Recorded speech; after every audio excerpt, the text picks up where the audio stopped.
సువార్త 2వ అధ్యాయము 25వ వచనాన్ని మనందరం ఒకసారి చదువుదాం.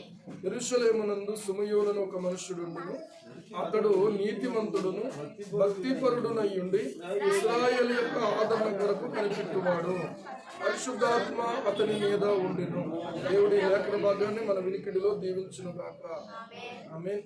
ఇక్కడ మనం గమనించినట్లయితే యెరూషలేమునందు యేసుక్రీస్తు ప్రభువారు శిశువుగా ఆయన మందిరానికి తీసుకుని రాబడినప్పుడు ధర్మశాస్త్ర విషయమైనటువంటి క్రియలు ఆయన పట్ల జరిగించడం కోసం, మోషే ధర్మశాస్త్రం నెరవేర్చడం కోసం యేసుక్రీస్తు ప్రభువారు శిశువుగా ఉన్నప్పుడు ఆ తల్లి అయినటువంటి మరియా, తండ్రిగా ఎంచబడినటువంటి యోసేపు ఏం చేశారు అని అంటే ఆయనను యెరూషలేమునకు తీసుకొని పోయారు. ఇది 24వ వచనంలో రాయబడుతూ ఉంది. 25వ వచనంలో చూసినట్లయితే ఆ సమయానికి యెరూషలేమునందు సిమెయోను అనేటువంటి ఒక వ్యక్తి అక్కడ ఉన్నాడు. యెరూషలేము పట్టణానికి చెందినటువంటి ఒక వ్యక్తి. ఏం పేరు? సిమెయోను. ఈ సిమెయోను అనేటువంటి పేరును మనం చూసినట్లయితే షిమ్యోను అనేటువంటి పేరు సిమెయోనుగా ఈయనకు పెట్టబడింది. షిమ్యోను అనంటే యెహోవా విని ఉన్నాడు అనేటువంటి మాట. దేవునికి స్తోత్రం. దేవుడు విన్నాడు అనేటువంటి ఒక మాట మన దేవుని వాక్యంలో లేయా, యాకోబునకు పెద్ద భార్య అయినటువంటి లేయా ఏం చేసింది అనంటే బిడ్డలు లేకపోవడం చేత తను చాలా బాధపడింది, దేవునికి మొరపెట్టుకుంది. కానీ ఆ లేయా అంటే యాకోబుకు అంత ప్రేమ ఏమీ లేదు. కానీ అలాంటి సమయంలో లేయా గర్భమును దేవుడు తెరిచాడట. దేవునికి స్తోత్రం. మొదటి వాడి పేరు ఏంటంటే రూబేను, రెండవ వాడి పేరు ఏంటంటే షిమియోను. ఆ షిమియోను పేరు ఇక్కడ సిమెయోనుగా పిలువబడతా ఉంది. జాగ్రత్తగా మీరు అర్థం చేసుకోవాలి. ఇశ్రాయేలు గోత్రములు ఎన్ని? 12 గోత్రాలు. 12 గోత్రాల్లో 2వ గోత్రం పేరు ఏంటంటే షిమ్యోను అనే గోత్రం. షిమ్యోను అర్థమైందా? దేవుని వాక్యాన్ని మనం జాగ్రత్తగా అర్థం చేసుకోగలగాలి. సిమెయోను అనేటువంటి ఒక మనుష్యుడు ఉన్నాడు. ఈయన పేరుకు తగినట్టుగా దేవుడు విన్నాడు అనే మాట కాదు, దేవుని మాట వినినటువంటి వ్యక్తి ఈయన. దేవుని స్తోత్రం. ఇంకా ఒక మాట కూడా చెప్పాలంటే దేవుని మాటను వినిపించినటువంటి వ్యక్తి. మనం వినేవారిగా ఉండాలి, వినిపించేవారిగా ఉండాలి. ఈ రోజున ఎన్నో వింటున్నాం, వ్యర్థమైన విషయాలు ఎన్నో వింటూ ఉంటాం. ప్రతిదీ వినిపించుకోవడం, ఎందుకంటే అది అందరికీ క్షేమాభివృద్ధి కర్మ కాదా అనేది మనం ఆలోచన చేసుకోవాలి. ఏదో విన్న వెంటనే ఎవరో ఒకరికి చేరేసేయాలి అనుకోకూడదు. వినినటువంటి దాంట్లో ఎంతవరకు మంచి ఉంది, ఎంతవరకు మేలు ఉంది, ఎంతవరకు ఇది దేవుని వాక్యానుసారమైనది అనే విషయాన్ని మనం ఆలోచన చేయాలన్నమాట. వినుట విషయంలో దేవుని వాక్యం ఏం చెప్తుందంటే వినుటకు వీళ్ళరా వేగిర పడేవారుగా ఉండాలంట. హల్లెలూయా. మాట్లాడడానికి నిదానించే వాళ్ళుగా ఉండాలంట. దేవుడు 2 చెవులు ఇచ్చాడు, 1 నోరే ఇచ్చాడు. 2 చెవులు ఇచ్చాడు. ఎన్ని నోర్లు ఇచ్చాడు చూసుకోండి. సరిగా లెక్క తెలిసిపోయిందా? ఎన్ని నోర్లు ఉన్నాయమ్మా? చదువుకున్న వాళ్ళకైనా చదువు లేని వాళ్ళకైనా ఈ విషయంలో ఏ విధమైన అనుమానం లేదు. అనుమానం ఎవరికైనా ఉంటే చెయ్యొద్దాం. ఉందా? లేదు. ఆ 1 నోరే 2 చెవులు ఇచ్చాడు దేవుడు. వినుటకు వేగిరపడే వాళ్ళుగా ఉండాలి. వినుట విషయంలో కూడా మనం ఏం చేయాలో తెలుసా? జాగ్రత్తగా ఉండాలని వాక్యం చెప్తా ఉంది. మీరు ఏమి వినుచున్నారో జాగ్రత్తగా ఏం చేయండి? చూచుకొనుడి అని ప్రభువు వారు చెప్పారు. కాబట్టి ఈ రోజున మన జీవితంలో, మన బ్రతుకుల్లో ఈ సిమెయోను ఒక మనుష్యుడు. ప్రియులారా, ఈ సిమెయోను అనే మనుష్యుడికి మొట్టమొదటి లక్షణం ఏంటంటే నీతిమంతుడు. దేవుని దృష్టిలో ఒక వ్యక్తి గుర్తింపు పొందాలంటే ఐడెంటిటీ అనేది చాలా ముఖ్యం. ఒక ఉద్యోగంలో ఉన్నామనుకోండి, ఒక ఫ్యాక్టరీలోకి వెళ్ళామనుకోండి, మన మెడలో ఒక ఐడెంటిటీ కార్డు తగిలిస్తారు. చదువుకునే పిల్లలు ఉన్నారనుకోండి, ఒక ఐడెంటిటీ కార్డు వాళ్ళ మెడలో ఉంటుంది. అలాగే ఇప్పుడు వాలంటీర్స్ ఉన్నారనుకోండి, వాళ్ళ మెడలో కూడా ఏముంటుంది? ఒక ఐడెంటిటీ ఉంటుంది. దాని ఐడెంటిటీ చూడగానే ఈయన పలానా సంస్థకు చెందిన వ్యక్తి, ఈయన పలానా ఈ అబ్బాయి పలానా స్కూల్లో చదువుతుంది, పలానా కాలేజీలో చదువుతున్నాడు ఈ అబ్బాయి. ఇలాగా ఒక చూడగానే అర్థమైపోద్ది అనమాట. ఏ కాలేజ్కి ఆ కాలేజ్కి ఒక ఐడెంటిటీ కార్డు ఉంటుంది. ఈ రోజున ఆలోచన చేస్తే మా కాలంలో మాత్రం ఐడెంటిటీ కార్డులు ఏమీ లేవు. అర్థమైందా? నేను చదువుకున్నప్పుడు మాత్రం. ఇప్పటి కాలంలో ఏంటంటే ఐడెంటిటీ అనేది దేవుని దృష్టిలో ఒక ఐడెంటిటీ ఏంటంటే ఒక వ్యక్తి నీతిమంతుడుగా తీర్చబడాలి. నీతిమంతుడు ఎలా కాగలుగుతాడు? తనకు తానే అయిపోతాడా? తనకు తానే నేను ఇప్పటి వరకు పాపం చేశాను కాబట్టి నేను ఇప్పుడు మంచి పనులు చేసి నేను నీతిమంతుడిని అయిపోతాను అనుకుంటున్నాను. కాబట్టి నేను ఎన్ని చేసినా కొట్టుకుపోయేలాగా దానాలు ధర్మాలు ఏవోటి మంచి పనులు అవి ఇవి చేసేస్తే పోద్దనుకుంటున్నాను. అలా చేసేస్తే పోవు మన పాపాలు. మన పాపం పోవాలంటే కేవలం యేసు ప్రభు యొక్క రక్తంలో మనం కడగబడాలి. దేవునికి స్తోత్రం. యేసు ప్రభు యొక్క రక్తంలో కడగబడాలి. యేసు ప్రభు రక్తము మన ప్రతి పాపము నుండి మనం కడిగి పవిత్రులుగా చేస్తుంది. ఇక్కడ ఒక మాట చెప్తాను. మనుషులు తమ పాపములు పోగొట్టుకోవడానికి మతాలను ఏర్పాటు చేసుకున్నారు. మత్యుద్భవ మత అన్నారు. అంటే అర్థం ఏంటంటే మతిలో నుండి పుట్టింది మతం. మనుష్యుని యొక్క మదిలో నుంచి పుట్టినటువంటిది మతం. మానవుని తలంపుల్లో నుంచి పుట్టింది మతం. అయితే ఇక్కడ దేవుని వాక్యం మనం చదువుకున్న భాగంలో హెబ్రీ పత్రిక 10వ అధ్యాయాన్ని మనం చూసినట్లయితే 19-20 వచనాల్లో ఒక మాట రాయబడుతూ ఉంది. సహోదరులారా, యేసు మన కొరకు ప్రతిష్ఠించిన మార్గమును అనగా నూతనమైనది జీవము గలది ఆయన శరీరము ద్వారా ఏర్పరచబడినదియునైన మార్గమున ఆయన రక్తము వలన మన యొక్క నీతి కార్యాల వలన కాదు, మంచి పనుల వలన కాదు, ఆయన రక్తము వలన. దేవునికి స్తోత్రం. ఎవరి వలన? దేని వలన? ఆయన రక్తము వలన. ఏమండి? ఆయన రక్తము వలన పరిశుద్ధ స్థలమునందు ప్రవేశించుటకు మనకు ధైర్యము కలిగి ఉన్నది. ఆ మాట అలా పట్టుకుని మీరు ఏం చేస్తారంటే ఎఫ్ఎస్సి పత్రికలోకి ఒకసారి రండి. ఎఫ్ఎస్సి పత్రికకు ఒకసారి ప్రయాణం చేద్దాం. ఎఫ్ఎస్సి పత్రిక 3వ అధ్యాయము 12వ వచనం చూడండి. ఆయన యందలి విశ్వాసము చేత ధైర్యమును నిర్భయమైన ప్రవేశమును ఆయనను బట్టి మనకు కలిగి ఉన్నవి. హల్లెలూయా. యేసు ప్రభు ద్వారా తప్ప, యేసు ప్రభు యొక్క శిలువ బలియాగం ద్వారా తప్ప మనము ఎట్టి పరిస్థితుల్లో కూడా పరలోకములో నిర్భయంగా ప్రవేశించలేము. అసలు వాళ్ళకు ఇంకొక మాట కూడా చెప్తున్నాను మీకు. యేసు ప్రభువునందు తప్ప మరొక మార్గాన వెళ్ళగలిగే అవకాశం ఎట్టి పరిస్థితుల్లో లేదు. ఈ రోజున నీతిమంతులుగా మనం ప్రభు యొక్క రక్తము వలన మాత్రమే తీర్చబడగలం. రోమా పత్రిక 3వ అధ్యాయము 23-24 వచనాలు స్పీడ్గా చదవగలిగిన వాళ్ళకు చదవాలి. గట్టిగా చదవాలి. ఏ భేదమును లేదు, అందరూ పాపము చేసి దేవుడు అనుగ్రహించు మహిమను పొందలేకపోవచ్చున్నారు. నమ్మువారు ఆయన కృప చేతనే క్రీస్తు యేసునందలి విమోచనము ద్వారా ఉచితముగా నీతిమంతులని తీర్చబడుచున్నారు. హల్లెలూయా. ఇప్పుడు నీతిమంతుడు అంటే తనకు తాను నీతిమంతుడు అయిపోయాడని కాదు దాని అర్థం. కేవలము దేవుని యందు విశ్వాసము చేత నీతిమంతుడు అయ్యాడు అంతే. కానీ ఇక్కడ నీతిమంతుడు కాకుండా దేవుని దృష్టిలో గుర్తింపు లేదు. ఎంత వయసు ఉన్నా గుర్తింపు లేదు, ఎంత చదువు ఉన్నా గుర్తింపు లేదు, ఎంత సంపాదన ఉన్నా గుర్తింపు లేదు. ఈ లోకంలో ఒక వ్యక్తి యొక్క ఐడెంటిటీ ఏంటంటే అతనికి చాలా ఆస్తి ఉందని అంటారు ఫస్టే. అర్థమైందా? అతనికి ఏముందంటారు. కానీ దేవుడు మాట్లాడడం మొదలు పెడితే ఆయన ఎక్కడి నుంచి మొదలు పెడుతున్నాడో బాగా ఆలోచన చేసుకోండి. కనుక ఒక వ్యక్తి జీవితంలో ప్రాముఖ్యమైనది ఏంటంటే నీతిమంతుడిగా తీర్చబడుట. నీతిమంతుడిగా తీర్చబడుట అనేది చాలా ప్రాముఖ్యం. నాకు నేనుగా నీతిమంతులు అవ్వలేదు, ఎవరికి వారు నీతిమంతులు అవ్వలేదు. తల్లిదండ్రులను బట్టి పిల్లలు నీతిమంతులు అవ్వరు. ఎవరికి వాళ్ళదే వాళ్ళ యొక్క భక్తి జీవితం, వాళ్ళ యొక్క నీతి అనేది వాళ్ళే సంపాదించుకోవాలి. ఎలా సంపాదించుకోవాలంటే మనము డబ్బులెట్టి కాదు, లేకపోతే ఏవో మంచి కార్యాలు చేసి కాదు. మంచి కార్యాలు చేయొద్దంటే చేయొచ్చు. ఆ మంచి కార్యాలకు ప్రతిఫలం భూమి మీద దేవుడు మనకి ఇచ్చేస్తాడు. కానీ పరలోకం మాత్రం ఇవ్వడు. ఎందుకంటే పరలోకం అంత సులువుగా దొరికేది ఇంకా. ఎందుకంటే మనిషి చేసే దాంట్లో స్వార్థం ఉంటుంది, మనిషి చేసే దాంట్లో గర్వం ఉంటుంది, మనిషి చేసే దాంట్లో నేను చేశాను అనిపించుకోవడానికి, లేకపోతే ఇతడు మంచోడు అనిపించుకోవడానికి. వెనకాల చెడ్డ పనులు ఎన్ని చేసినా వాటి గురించి ఎవరు ఆలోచించరు. అర్థమైందా?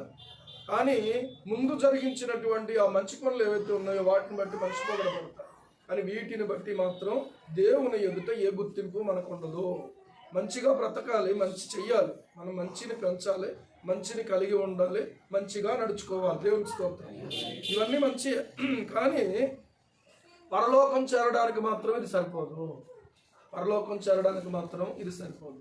దేవుడు మాత్రమే యేసుక్రీస్తు ప్రభు యొక్క రక్తము చేత మనల్ని నీతిమంతులుగా తీర్చగలుగుతాడు తప్ప ఇంకెవరు చేయలేరు. పని నేను చేయలేను, ఎవరు చేయలేరు.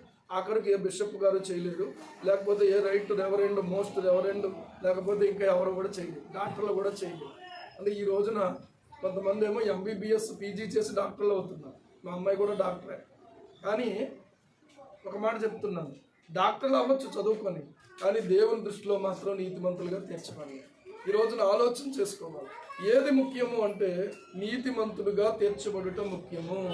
దినాలు గడిచిపోతున్నాయి. ఇంకెంతకాలం పాపులుగానే ఐడెంటిటీ కలిగి ఉంటారు? ఆలోచన చెయ్యండి. ఇంకెంతకాలం ప్రభువుకు దూరంగా ఉంటారు?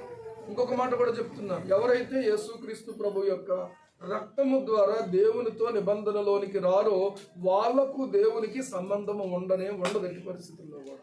దేవుని వాక్యాన్ని చూస్తే సున్నతి నిబంధన చేసుకోకపోతే అబ్రహాము ఇంట్లో పుట్టినా కూడా వాళ్ళకి దేవుని వాగ్దానాలు చెందవన్నాడు దేవుడు. అందుకని అబ్రహాము ఇంట్లో ఉన్నటువంటి వాళ్ళు ఏం చేయాలి? సున్నతి చేయించుకోవాలి ఆ కాలంలో ఉన్న ప్రకారంగా. ఈ కాలమందు దేవుడు నియమించింది ఏంటంటే నమ్మి బాప్తిస్వం పొందినవాడు రక్షింపబడును, నమ్మని వానికి శిక్ష విధించబడును. నమ్మిన వాడు ఏం చేయాలి? బాప్తిస్వం పొందాలి. దేవునికి స్తోత్రం. సంఘములో చేర్చబడతాం అంతే. ఇది కేవలం బళ్ళోకి చేరేవంతే. రెండవ విషయానికి వస్తే ఇక్కడ నుంచి మనం భక్తి జీవితం ప్రారంభించబడింది. ఈ భక్తి జీవితాన్ని మనం సాధకం చేస్తూ ముందుకు కొనసాగవలసిన వారు అయి ఉన్నాం. ఒక నీతిమంతుడైన వ్యక్తిగా చేయబడిన వారు, ఒక నీతిమంతురాలుగా చేయబడిన వారు, ప్రభు యొక్క సంఘములోకి చేర్చబడినటువంటి వాళ్ళు ఏం చెయ్యాలి అంటే భక్తి మీద మనసు పెట్టాలి. ఈ రోజున ఆరోగ్యం మీద మనసు పెడుతున్నాం. వాళ్ళు గడ్డి తినేమంటే గడ్డి తినేస్తున్నాం, పొద్దున్న లేవమంటే లేస్తున్నాం, మంచినీళ్ళు తాగమంటే తాగుతున్నాం, ఏది చేయమంటే అది, అన్ని రసాలు తాగేమన్నా తాగేస్తున్నాం. ఎందుకంటే ఆరోగ్యం కోసం మంచిది అని ఇక్కడ గమనించండి. భక్తి మీద మనసు పెట్టకపోతే నీవు సరైన విశ్వాసం కానే కాదు. ఏదైనా సరే సంపాదించుకోవచ్చు, కష్టపడవచ్చు, లేకపోతే ఉద్యోగం చేయొచ్చు, లేకపోతే ప్రియులారా మనకున్నటువంటి కష్టాలు శ్రమలు ఏవైతే ఉన్నాయో అవన్నీ లోకంలోని మనుషులందరూ పడుతున్నాయి. అంతేగాని మనం ఎక్కువగా ఎక్స్ట్రాగా ఏం పడతలేదు. అర్థమవుతుందా? ఎక్కువ ఎక్స్ట్రాగా ఏమైనా పడుతున్నాం? మనం వాళ్ళ కష్టపడుతున్నాం, మనం కష్టపడుతున్నాం. దేనికోసం చెప్పండి? ఈ యొక్క జానడు పొట్ట కోసమే, కోటి విద్యలు కూటి కోసం. ఏమండి? కనుక భక్తి జీవితం విషయానికి వచ్చేటప్పటికి మాత్రం మనం నిర్లక్ష్యంగా ఉండకూడదు. సుమియోనులో ఉన్నటువంటి రెండవ లక్షణం ఏంటంటే తనను నీతిమంతుడుగా తీర్చినటువంటి దేవుని యందు భక్తి కలిగిన వాడుగా ఉన్నాడు. అందరినీ భక్తి కలిగిన వారు అని అనలేం. కొంతమంది గురించే దేవుని వాక్యంలో భక్తి కలిగినటువంటి వాడు, భక్తుడు అనే మాట వాడాడు. దేవునికి స్తోత్రం. అందరికీ వాడలేదు. ఈ లోకంలోనే వాళ్ళు భక్తి చేశారు. ఈ లోకంలోనే వాళ్ళు దేవుని యందు విశ్వాసాన్ని కాపాడుకున్నారు. ఈ లోకంలోనే వాళ్ళు దేవునికి అనుకూలంగా జీవించారు. దేవునికి స్తోత్రం.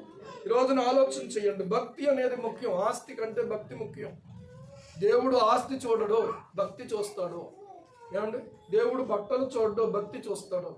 ఏమండి? ఈ లోకంలో కొంతమంది బట్టలు మార్చుకుని భక్తి చేస్తున్నాం అనుకుంటున్నారు, లేకపోతే ఆహార నియమాలు మార్చుకుని భక్తి చేస్తున్నాం అనుకుంటున్నారు.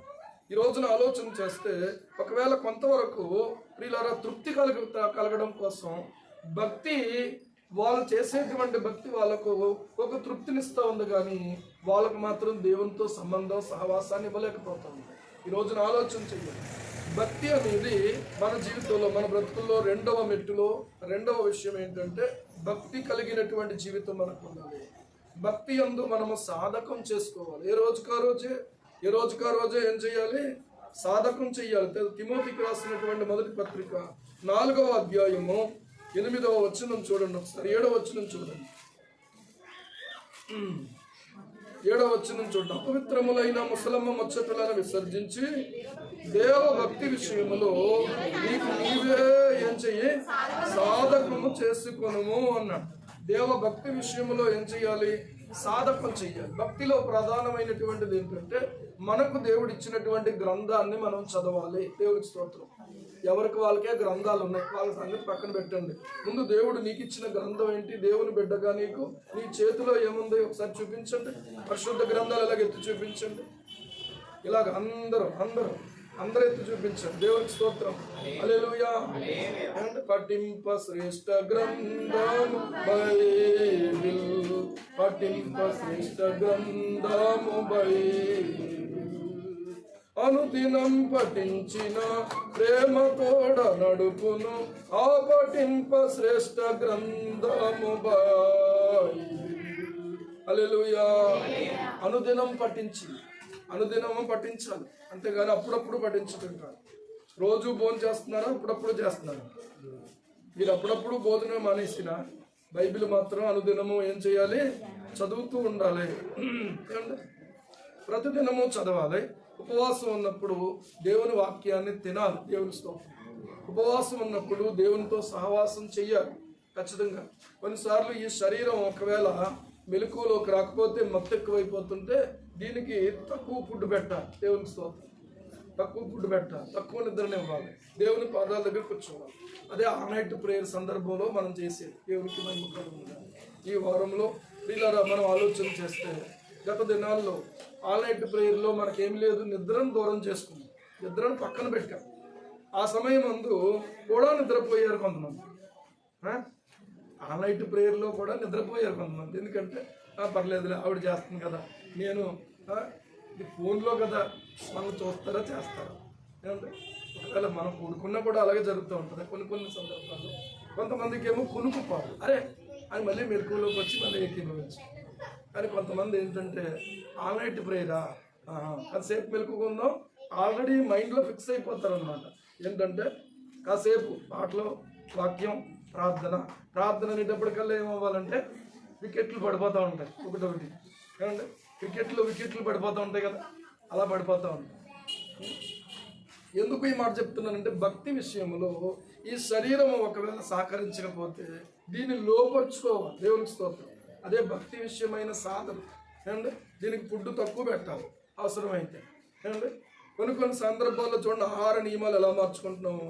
అలాగ వాక్యానుసారంగా వీళ్ళరా మనం ఆత్మీయ జీవితంలో ఎదగాలి అనంటే మనం కూడా ఏం చేయాలంటే భక్తి మీద మనస్సు పెట్టాలి.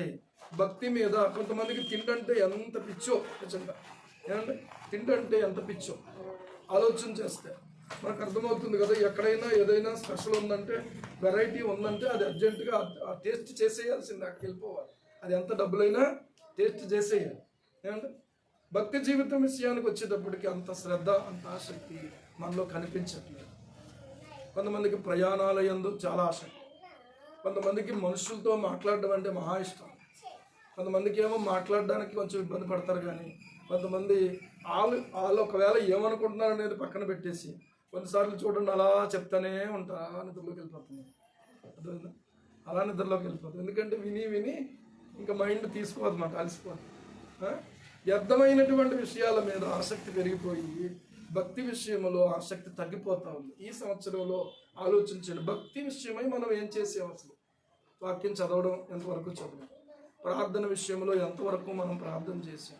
ప్రార్థన అంటే ఒక నీ గురించి నువ్వు చేసుకోవడం కాదు కదా. ఏమంటే అన్నిటికంటే ముఖ్యంగా మనుషులందరి కొరకు చేసేవా, అందరి కొరకైనా చేసేవా, కనీసం అందరి కోసం పక్కనట్టు. ఏమంటే తర్వాత రాజుల కోసం, అధికారుల కోసం, ఇంకా మనుషులందరి కోసం ప్రార్థనలు, యాచనలు, కృతజ్ఞతాస్తుతులు, విజ్ఞాపనములు చేయవల్లని హెచ్చరించుచున్నాను. ప్రార్థన అనే దాంట్లో ఎన్నున్నాయో చూడండి. ప్రార్థన, విజ్ఞాపన, కృతజ్ఞతాస్తుతులు, తర్వాత యాచన, 4 ఉన్నాయి. అంటే ప్రార్థన చేసుకున్నావు అంటే చేసుకున్నాను, ఓకే. నీ ప్రార్థనలో ఏమున్నాయి ఒకసారి ఆలోచించుకోండి.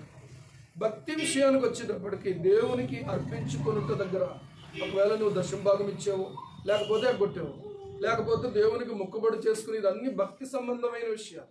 సువార్త ప్రకటించడం భక్తికి సంబంధించి. ఏమంటే భక్తిలో మనం ముందుకు వెళ్తున్నామా లేకపోతే వెనక్కి వెళ్ళిపోయామా, ఏ కారణం చేతనైనా ఏదైనా మనల్ని వెనక్కి లాగేసిందా ఒకసారి ఆలోచన చేయాలి. ఈ లోక ఆకర్షణలకు మనం లొంగిపోయామా, ఏమంటే మనం ఆలోచన చేసుకోవాలి. భక్తిపరుడుగా ఉన్నాడు సమయంలో అంటే అతనికి జీవితంలో ఏ విధమైన ఆటంకాలు లేవని కాదే.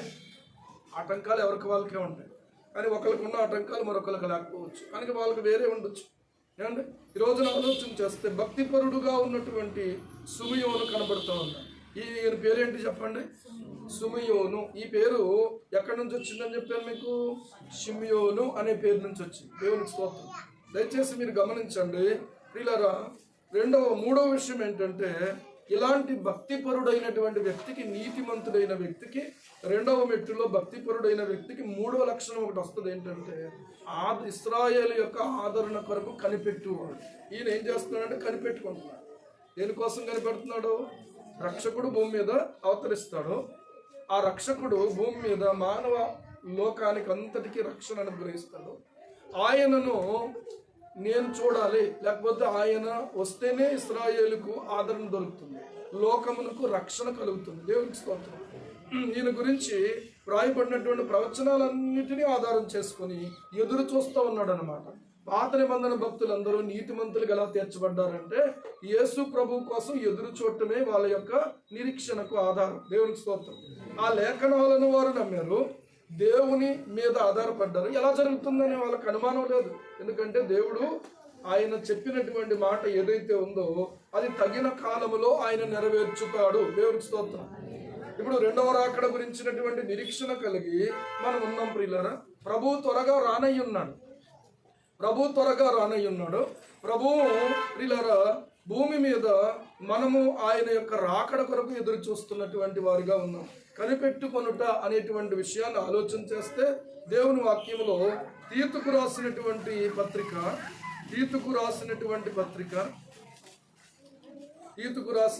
పత్రిక రెండవ అధ్యాయము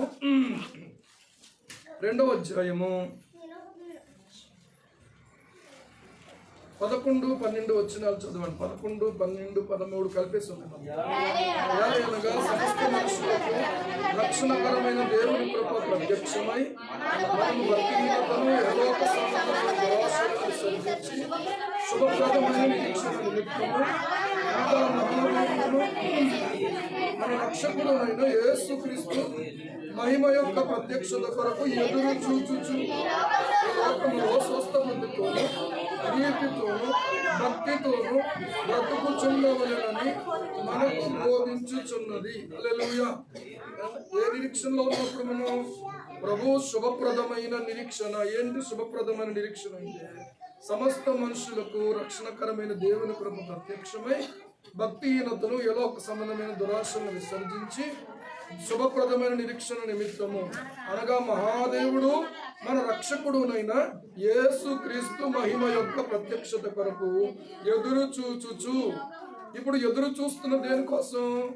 మహాదేవుడుగా రాబోతున్నాడు. మొదటిసారి వచ్చాడంటే ఆయన దేవత్వాన్ని విడిచిపెట్టి మానవుడుగా వచ్చాడు. మానవుడుగా పుట్టాడు, మానవుడుగా జీవించాడు, మానవుడుగా మన కొరకు శిలువ మీద మరణించాడు. అంత మాత్రం చేత ఆయన మానవుడు అనడానికి లేదు. ఆయన దేవుడు మానవుడు రెండు కూడా. దేవుడికి స్తోత్రం. అర్థమవుతుందా? ఆయన దేవుని కుమారుడు, మనుష్య కుమారుడు. దీన్ని ఏమంటారంటే ఇంగ్లీష్లో హైపోస్టాటిక్ యూనియన్ అంటారు. బైబిల్ క్లాసుల్లో చెప్పినటువంటి మాట నేను చెప్తున్నాను. అంటే అర్థం ఏంటంటే దేవుడు మానవుడు కలిసినటువంటి ఒకే ఒక్క వ్యక్తి యేసుక్రీస్తు ప్రభు. చప్పట్లు కొట్టి దేవుని మహింపడండి. హల్లెలూయా. ఈ రోజున ఆలోచించండి. దేవుడు మానవుడు కలిసినటువంటి రెండు వ్యక్తిత్వాలు కలిసినటువంటి ఒకే ఒక్క వ్యక్తి యేసు ప్రభువు. ఇంకెవరూ లేరు అన్నమాట.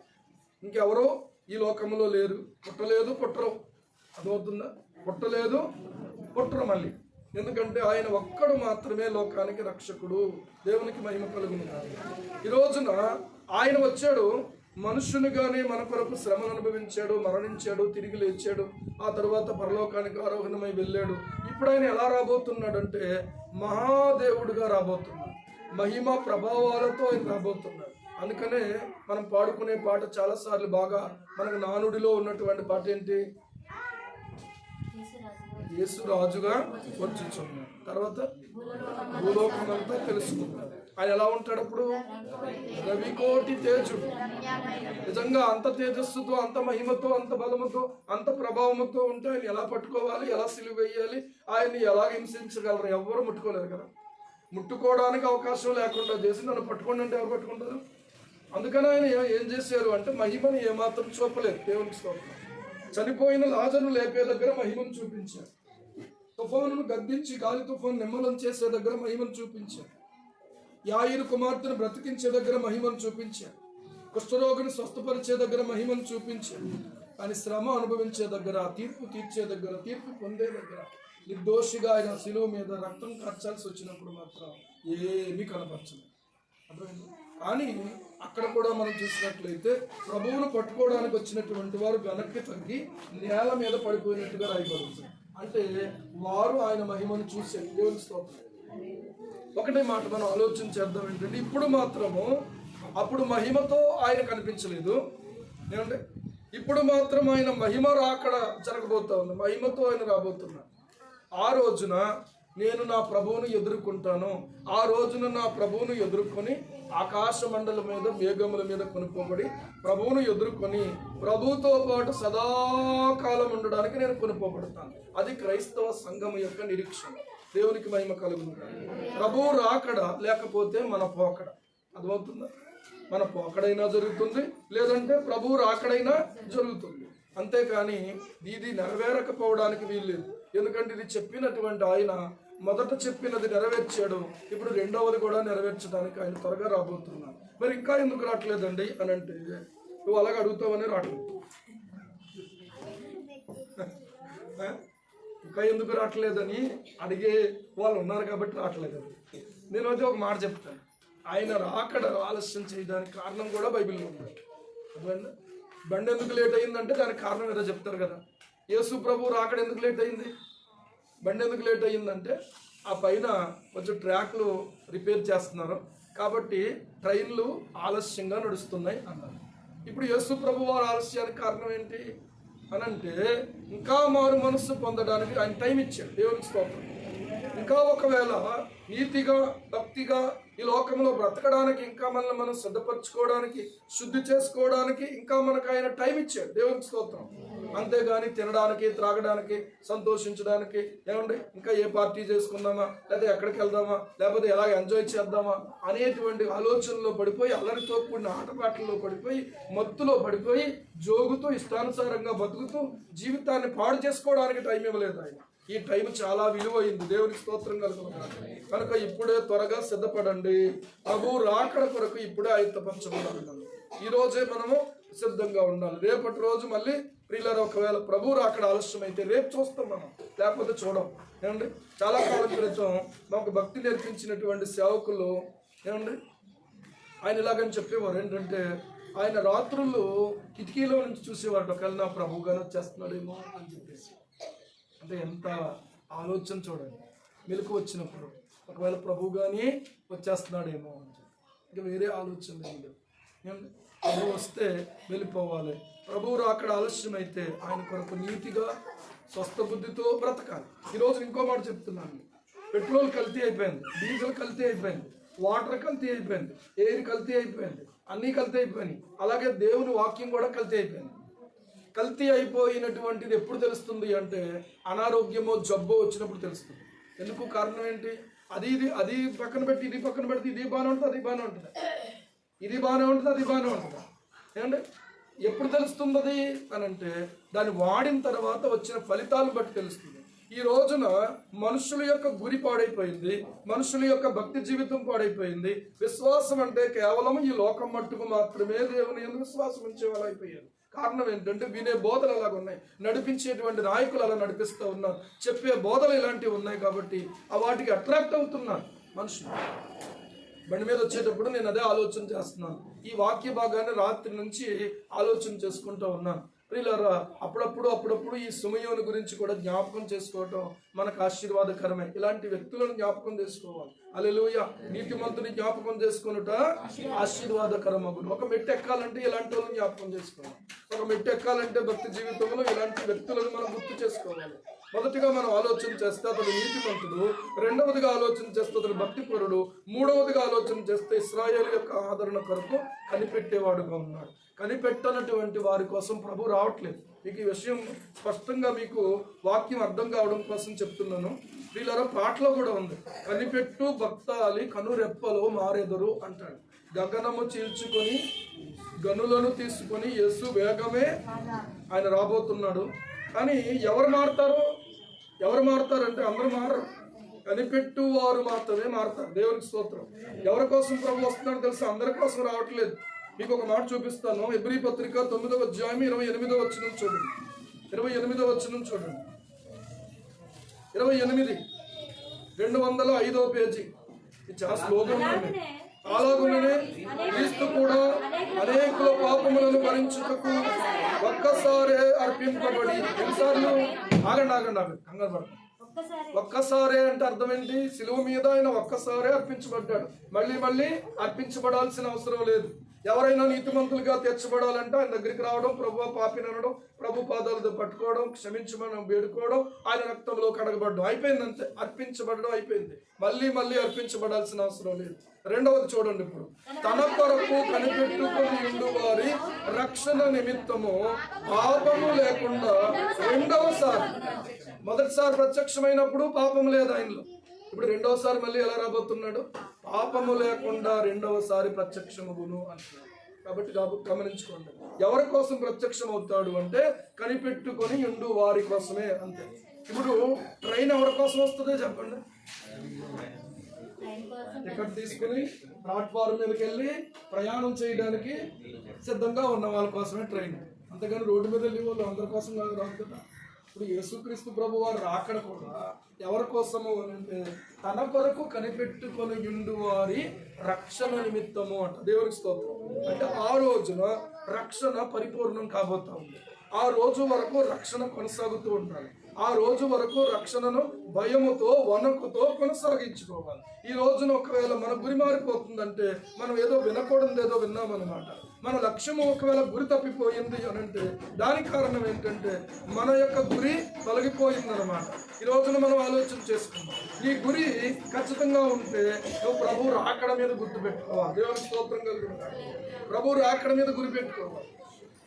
క్రైస్తవుడా మరువవద్దు ఆయన రాకడ, క్రైస్తవుడా మరువవద్దు ఆయన రాకడ.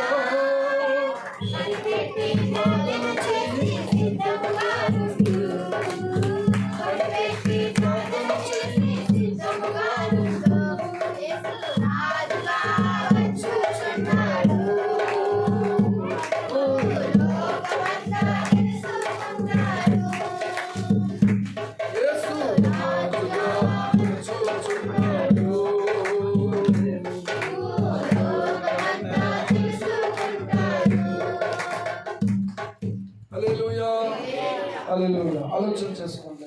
కనిపెట్టుకొని ఉండు వారి రక్షణ నిమిత్తము పాపము లేకుండా రెండవసారి ఆయన ప్రత్యక్షం కాబోతా ఉన్నాడు. మళ్ళీ ఆయన పరిశుద్ధులను నిరూపించుకుంటాడు.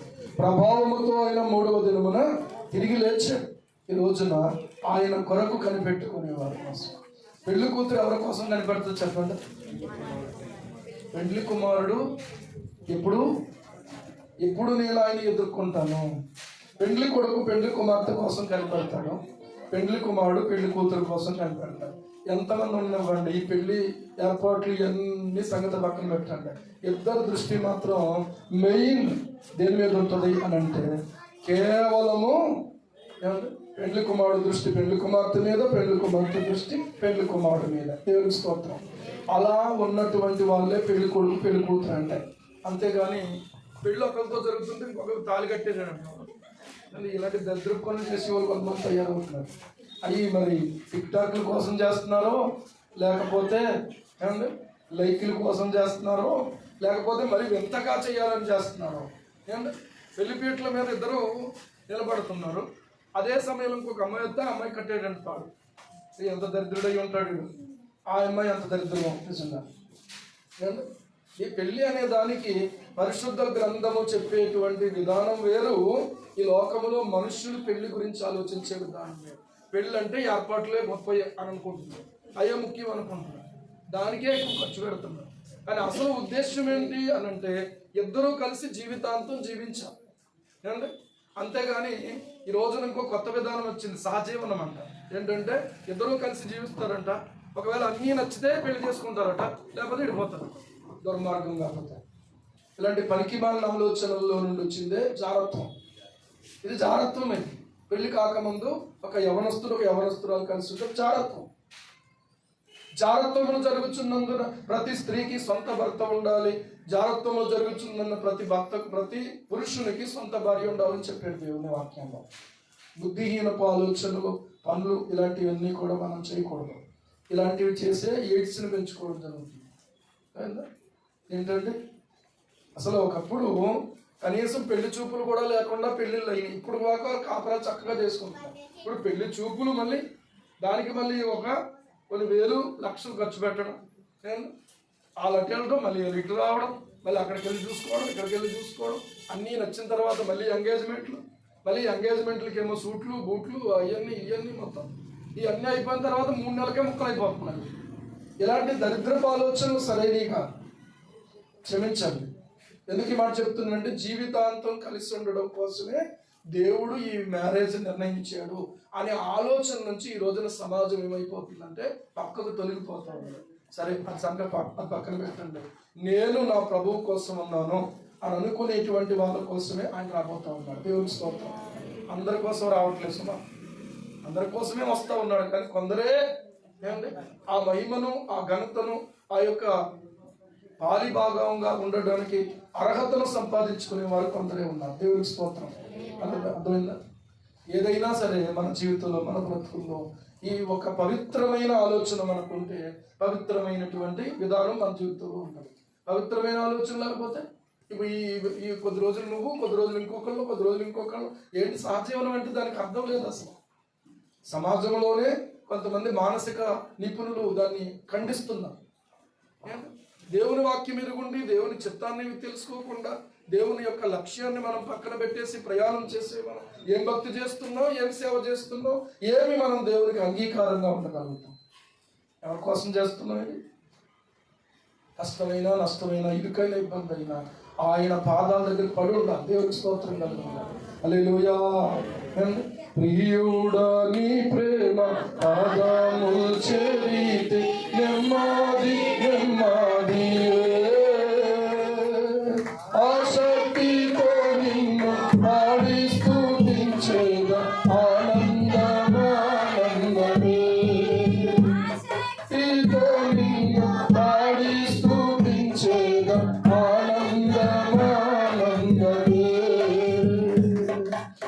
ఆశ్చర్యమే ఆశ్చర్యమే ఆరాధనా ఆరాధనా. హల్లెలూయా. ఒకప్పుడు కనీసం బండి ఎక్కడానికి కూడా భయపడేవు. కనీసం బావగారు ముందు నిలబడ్డానికి కూడా భయపడదు. ఇప్పుడు తెగింపు ఎక్కువైపోయింది. అంటే మరీ అంతా ఉండమని కాదు నేను చెప్పేది. ఏంటంటే కొంతమంది నటన ఎక్కువైపోయింది అంతే. భక్తి జీవితం ఈరోజు నేర్చుకోవాల్సిన అవసరం ఉంది, క్రమము నేర్చుకోవాల్సిన అవసరం ఉంది. వీళ్ళరా మరీ అంత ఎక్కువగా ఘోషాయితనంగా ఉండమని కాదు నేను చెప్పేది. ఒకప్పటికీ ఇప్పటికీ కూడా వివాహ ప్రమాణాలు పడిపోయినాయి. చెప్పాలంటే పడిపోయింది, భక్తి పడిపోయింది. నీతి లేని భక్తి చేస్తున్నాం. నీతి భక్తి రెండు కలిసి ఉంటాయి. దేవుని స్తోత్రం. భక్తిహీనత నీతిహీనత రెండు కలిసి ఉంటాయి. అందువల్ల భక్తుండి నీతి లేకపోవడం ఉండదు, భక్తుండి నీతి లేకపోవడం ఉండదు. భక్తిపరుడు అనేటువంటి వాడు, నీతిమంతుడమైనటువంటి వాడు, భక్తిపరుడైన వాడు, ఇశ్రాయేలు యొక్క ఆదరణ కొరకు కనిపెట్టేవాడు, పరిశుద్ధాత్మ అతని మీద ఉండెను అని కనబడతా ఉంది. పరిశుద్ధాత్ముడు మన మీద ఉండాలి. దేవుడి స్తోత్రం కలుగుతాడు. ఆయన సన్నిధి మనతో ఉండాలి. ఆయన ఫలం మనకు దేవుడు అనుగ్రహించును గాక. ఆయన శక్తితో మనల్ని నింపును గాక. ఈ రోజున ఆలోచన చేయండి. పరిశుద్ధాత్మ అతని మీద ఉండేను అని అంటే అర్థం ఏంటంటే పరిశుద్ధాత్మని యొక్క కంట్రోల్లో ఉన్నాడు ఆయన. ఈ రోజున ఎలా ఉన్నాడు? పరిశుద్ధాత్మని యొక్క కంట్రోల్లో ఉన్నాడు. ఈ రోజున కంట్రోల్ తప్పకూడదు. మనం పరిశుద్ధాత్మని యొక్క కంట్రోల్లోనే మనం ఉండాలి. తర్వాత వ్రాయబడిన మాట ఏంటంటే ఆ సమయంలో అతడు ప్రభు యొక్క క్రీస్తును చూడక మనకు మరణము పొందడని అతనికి పరిశుద్ధాత్మ చేత బయలుపరచబడి ఉండేది. ఇలాంటి వ్యక్తికి దేవుడు ఏమని బయలుపరిచాడంటే నీవు కనిపెడుతున్నావు, కనిపెట్టడమే కాదు, నీవు దేవుని యొక్క ప్రభు యొక్క క్రీస్తును చూడక మనకు మరణించావు. దేవుని స్తోత్రం. అంటే ఇప్పుడు మరణం జరగాలి అంటే క్రీస్తును చూడాలి. ఇతడు మరణం జరగాలంటే ఏం జరగాలి? క్రీస్తును చూడాలి. కనుక పరిశుద్ధాత్ముడు బయలుపరిచిన ప్రకారంగా ఆ బయలుపరిచినటువంటి ఆ యొక్క విషయం ఏదైతే ఉందో ఇప్పుడు నెరవేరిపోతా ఉంది. ఇప్పుడు చూసాడు క్రీస్తును. దేవుని స్తోత్రం. క్రీస్తును చూడడం ద్వారా ఆయన జీవితానికి ముగింపు కలగబోతా ఉంది. ఈ రోజున ఆలోచన చెయ్యండి. క్రీస్తును చూచుట అనేది క్రిస్మస్ యొక్క ప్రధానమైనటువంటి ఉద్దేశం. హల్లెలూయా. ఈ రోజున క్రీస్తుతో సంబంధం లేకుండా చేసే క్రిస్మస్లో సరైన క్రిస్మస్ను కాదు. దేవుని బిడ్డలారా, అది నిజమైన క్రిస్మస్ కాదు. రియల్ క్రిస్మస్ ఏంటంటే క్రీస్తును చూచుట, క్రీస్తును మహిమపరచుట, క్రీస్తును ఆరాధించుట. దేవుని స్తోత్రం కలుగును గాక. క్రీస్తును చూడక మనకు మరణం పొందుడని అతనికి పరిశుద్ధాత్మ చేత బయలుపరచబడి ఉండెను. ఎప్పుడైతే క్రీస్తు ప్రభువును చూశాడో అతడు ఆత్మవశుడైపోయాడో దేవాలయంలోనికి వచ్చాడట. వచ్చినటువంటి ఆ సమయంలో ధర్మశాస్త్ర పద్ధతి చొప్పున ఆయన విషయమే జరిగించుటకు తల్లిదండ్రులు శిశువైన యేసును దేవాలయంలో తీసుకుని వచ్చినప్పుడు అతడు తన చేతులలో ఆయనను ఎత్తుకొని దేవుని స్తుతించుచు ఇట్లా నేను ఏమంటున్నాడు తెలుసు, ఒక ప్రవచనం చెప్తున్నాను. ఏమనంటే, నాదా ఇప్పుడు నీ మాట చొప్పున సమాధానముతో నీ దాసుని పోనిచుచున్నావు, అన్యజనులకు నిన్ను బయలుపరచుటకు వెలుగుగాను, నీ ప్రజలైన ఇశ్రాయేలుకు మహిమగాను, సకల ప్రజల ఎదుట నీవు సిద్ధపరిచిన నీ రక్షణ నేను కన్నులారా చూచితిని అని అంటా ఉన్నా. నేను కన్నులారా చూచాను. ఇంకా నాకు ఇంకేం కావాలి? సమాధానం వచ్చేసింది. సమాధానంతో ఇప్పుడు నీ దాసుని పోనిచ్చుచున్నాను. ఎంత అద్భుతమైనటువంటి ఆత్మీయ అనుభవం ఈ రోజున ఆలోచన చేసుకున్నాం. మన జీవితంలో, మన బ్రతుకుల్లో పిల్లలు ఎంత ఆత్మీయమైనటువంటి ఎదుగుదల మన జీవితంలో ఉన్నాయి. ఈ రోజున శరీర వశులమైపోయామా, ఆత్మవశులుగా మనం ఉండగలుగుతున్నాము. ఆత్మవశుడై ఆయన ఏం చేస్తున్నాడంటే, తన చేతులలో ఆయనని ఎత్తుకున్నాడు. సిమెయోను యొక్క కళ్ళు ఆయన చూసినవి, చేతులు ఆయన ఎత్తుకున్నాయి, ఆయన నోరు ఆయన స్తుతిస్తాడు. ఇదే భక్తి జీవితంలో ప్రాముఖ్యమైనటువంటి విషయం. చేతులలో ఆయన ఉన్నాడు, కళ్ళు ఆయన చూస్తున్నాయి. అబ్బా ఏంటి, ఆయనను స్తుతించడం ప్రారంభించాడు. ఈ రోజున మన జీవితంలో, మన బ్రతుకుల్లో ఆయనకు స్తుతి చెల్లించుట శోభస్కరము అని వాక్యం చెప్తావు. స్తోత్రగానము చేయుట మంచిది అని చెప్తుంది. ప్రతి ఒక్కరూ స్తుతించటం నేర్చుకోవాలి. స్తుతించినటువంటి వారు ఏమండి పరలోక రాజ్యంలో ప్రవేశించారు. స్తుతించుట అనేది మంచిది. స్తుతించుట అనేది మన జీవితంలో ప్రాముఖ్యమైన భాగంగా ఉండాలి. ఈ రోజున స్తుతించుట, మన పిల్లలు స్తుతించాలి, మనము స్తుతించాలి. ఇంట్లో ఉన్న వాళ్ళందరూ ఏం చేయాలి తెలుసా? దేవుని స్తుతించాలి. హల్లెలూయా, హల్లెలూయా. స్తుతించుడి యెహోవా దేవుని సూర్య చంద్రులారా, స్తుతించుడి యెహోవా దేవుని సూర్య చంద్రులారా. ఈ పాట 148వ కీర్తన నేను పాడింది. అందులో సూర్య చంద్రులు, బాలురు, కన్యకలు, యవ్వనులు, సృష్టిలో ఉన్నటువంటి పక్షులు, ప్రాకు జీవులు అన్నీ స్తుతించండి, స్తుతించండి. నాతో పాటుగా మీరు కూడా ఏం చేయండి అంటే స్తుతించండి అని చెప్పి స్తోత్రగానాలు చేస్తూ 148వ కీర్తన దావీదు భక్తుడే రాశాడు. దేవుని స్తోత్రం, హల్లెలూయా. స్తుతిస్తూ స్తుతిస్తూ స్తుతిస్తూ మీరు స్తుతించండి. దూతలారా స్తుతించండి, ఆకాశవాసులారా స్తుతించండి, ఉన్నత స్థలముల నివాసులారా మీరు ఆయన స్తుతించండి, ఆయన సైన్యములారా ఆయన స్తుతించండి, సూర్య చంద్రులారా ఆయనను స్తుతించండి. కాన్పాటు ఇదే పాడదాం. ఒకవేళ పాడగలిగితే అందరూ మీ దగ్గర పాటల పుస్తకంలో ఒకవేళ పాట ఉంటే తీసుకుని రెడీగా పెట్టుకోండి. స్తుతించుట, స్తుతించుట మన జీవితంలో ఒక ప్రధానమైన భాగంగా మనం చేసుకోవాలి. సిమెయోనులో ఎంత మంచి లక్షణాలు ఉన్నాయి. ఒక అద్భుతమైన ప్రవచనం చెప్తున్నాడు. అమ్మా, నీ హృదయంలోనికి ఖడ్గము దూసుకొని పోతుందని చెప్తున్నాడు. అంటే యేసు ప్రభు వారి శిలువ మీద ఆయన బలి అయిపోతున్నప్పుడు ఆ యొక్క మరియ హృదయంలో ఏమైపోయింది తెలుసా? ఖడ్గమే దూసుకుపోయినంత విపరీతమైనటువంటి వేదన పడింది, చాలా వేదన పడింది. విలవిలలాడిపోతున్నటువంటి కడుపున మోసినటువంటి ఆ ప్రభువును చూసినప్పుడు, ఆయన చూపిన ప్రేమను చూసినప్పుడు, ఆయన చేసిన త్యాగాన్ని చూసినప్పుడు ఇలా ఆ హృదయంలో మనకి ఖడ్గమే దూసుకుపోయింది. ఒక ప్రవచనం చెప్తున్నాను, ఖడ్గము దూసుకుపోతా ఉంది నీ హృదయంలోనికి. ఈయన ద్వారా సకల ప్రజలకు కూడా రక్షణ దొరుకుతుంది. ఈయన అందరి కోసము రక్షణ ఆయన, రక్షకుడు ఆయన. దేవుని స్తోత్రం కలుగునుగాక. హల్లెలూయా. ప్రార్థన చేసుకుందాం. ప్రభువు మీద నుంచి నీ గురితోడిపోయి నువ్వు చేసే భక్తి సరైంది కాదు. సోదరి సోదరులారా, ఒకసారి ఆయన వైపు చూద్దాం, ఒకసారి ఆయన వైపు చూద్దాం. మరొక రకంగా ఏం ఆలోచన చేయొద్దు, ఏం మాట్లాడొద్దు. ఈ సమయంలో కళ్ళు మూసుకొని ప్రభు పాదాలు పట్టుకుందాం. ప్రభు మీ రక్తంతో కడగండి.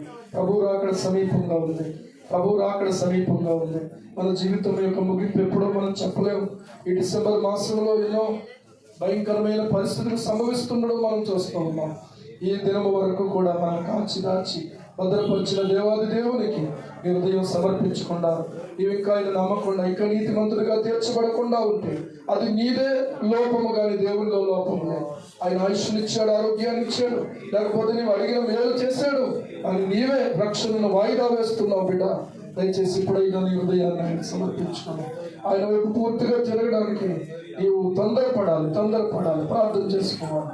ప్రభువా, నేను పాపిని, నన్ను క్షమించి నీ రక్తంతో కడిగి ప్రభువుని అడగాలి.